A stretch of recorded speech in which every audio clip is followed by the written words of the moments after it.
I'm gonna show you how you can add a curve effect on your text with the Phonto app. Let's open it, and as you can see, I have this text right here. It looks straight and I'm gonna make it curve.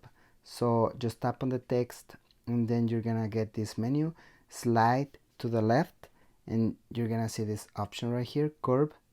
Tap on it and then you can tap on less or more, and you're gonna get the effect on the opposite side.